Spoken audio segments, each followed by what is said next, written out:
Welcome friends. আজকে আমরা গেছিলাম একটা নার্সারিতে।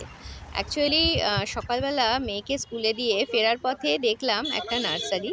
তো এখানেই আমরা ঢুকলাম আর দেখছিলাম গাছপালা কালেকশন বেশ ভালো, আর নার্সারিটা খুব সাজানো গোছানো।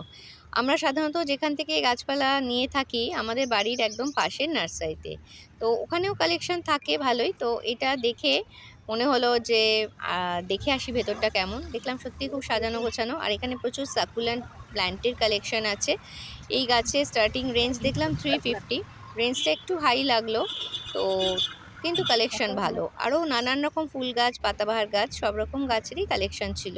এখানে পদ্ম গাছগুলোকে খুব সুন্দরভাবে ছোট ছোট গামলায় জলের মধ্যে রেখেছে। আর প্রচুর ক্যাকটাস গাছেরও এখানে কালেকশন দেখলাম। ফুলের গাছ, নানান রকম গাছ আছে। আমরা প্রথমে একটু ঘুরে ঘুরে দেখছিলাম গাছপালাগুলো। তারপরে ঠিক করলাম যে কি কি নেব না নেব। তো কিছু গাছ ওখান থেকে আমরা সংগ্রহ করেছি, নিশ্চয়ই সেটাও তোমাদের সাথে শেয়ার করব। এর আগে আমি ফ্লিপকার্ট থেকে একটা সাকুলেন্ট প্ল্যান্ট নিয়েছিলাম, সেটা বাড়ির বাগানে সামনের দিকে রেখেছিলাম, ওটা আমাদের চুরি হয়ে গেল। তো নেক্সট আবার কিনেছি, ওটাও লাগিয়েছি, দেখি কেমন হয়। আর এবারও নার্সারি থেকে অনেক গাছ নিয়েছি, সেগুলো বাড়ি গিয়ে তোমাদের সাথে শেয়ার করব নেক্সট ভিডিওয়ে যে কি কি গাছ নিলাম। চলো, এখন এই পর্যন্তই। বাই।